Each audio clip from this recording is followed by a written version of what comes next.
Srimate Ramanujaya Namaha. Ever wondered how people looked up words before Google or modern dictionaries existed? They used Amarakosha, one of the world's oldest thesauruses written in the 4th century by the great Jain scholar Amarasimha. Its original title is Namalinganuशासनम. Namalinganuशासनम Nama Amarakosha, which means instruction on nouns and genders. But it became famously known as Amarakosha. What is the speciality in the sense? Unlike modern A to Z dictionaries, it's written entirely in the poetic verses. Students did not just search for words. They sung and memorized these verses to master thousands of synonyms categorized by God, nature, society, cosmos, etc. Because of its brilliant design, it was not confined to India. It was translated into ancient Tibetan, Chinese, and the later European languages, inspiring lexicographers worldwide. Starting today, we are unlocking the fascinating words inside the Amarakosha every day. Hit that follow button and join the journey. Srimate Ramanujaya Namaha. Srimate Ramanujaya Namaha. Yesterday we saw about what exactly the Amarakosha is. Today, let us break down its structure, how many divisions, subdivisions, and how many poetic verses are hidden inside the ancient treasure. Amarakosha is broadly divided into 3 major kandas and it further split into 25 vargas, where varga simply means the classifications or categories. The Prathama Kanda contains 10 vargas and Dvitiya Kanda is also contains 10 vargas and the Tritiya Kanda which contains 5 vargas.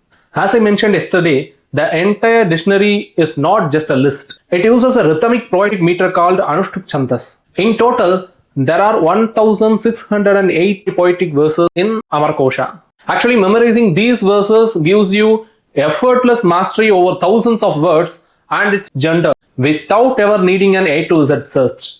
So how does this legendary dictionary actually begins? Tomorrow we will unlock the sacred opening verses called Mangala Charanam. Hit that follow button so you don't miss it. We will meet tomorrow. Srimate Ramanujaya Namaha. Srimate Ramanujaya Namaha. Yesterday we explored the overall structure of Amarakosha, its 3 major kandas and 25 vargas. Today let us dive into its very first opening verse, the Mangala Charanam. Yasya jnanadaya sindho ragadhasya nagha gunaha sevyatamakshayo dhiraha sasriya ichamrutaya cha. Here is what it means. The wise should serve and contemplate that imperishable Lord, who is an ocean of knowledge and compassion, and whose virtues are pure for the attainment of wisdom, prosperity, and liberation. Following the ancient tradition of invoking the divine blessing before any great literary work, Amarasimha opens Amarakosha with this beautiful invocation. Now, the Amarakosha was composed around 4th century, but what dictionaries in Sanskrit existed before Amarakosha? We will reveal that tomorrow. Hit the follow button and stay tuned. Srimate Ramanujaya Namaha. Srimate Ramanujaya Namaha. Yesterday we looked about the Mangala Charanam of Amarakosha. Although Amarasimha composed it around 4th century, the Sanskrit lexicons existed long before him.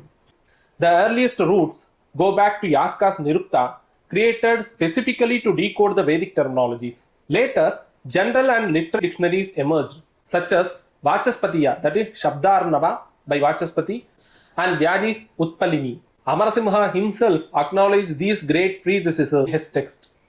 Samahrityanya tantrani samkshiptair pratisamskritaihi sampurnamuchyate vargair namalinganuशासनम. He states that after studying and compiling the earlier classical masterworks, he condensed them into a complete guide on noun, gender, and name. Hence it is called Namalinganuशासनम. Amarasimha explicitly classifies each word, whether it is Pullinga, Strilinga, or Napumsakalinga, along with its precise meaning. We explore this fascinating Sanskrit word along with its meaning on upcoming videos. Hit the follow button and stay tuned. Srimate Ramanujaya Namaha. Srimate Ramanujaya Namaha. You ever wonder why Sanskrit assign different genders to words that mean the exact same thing? Let us clear it now. In Sanskrit, the gender is not based on the object you are describing. It is purely based on the words itself and its grammatical suffix called pratyaya.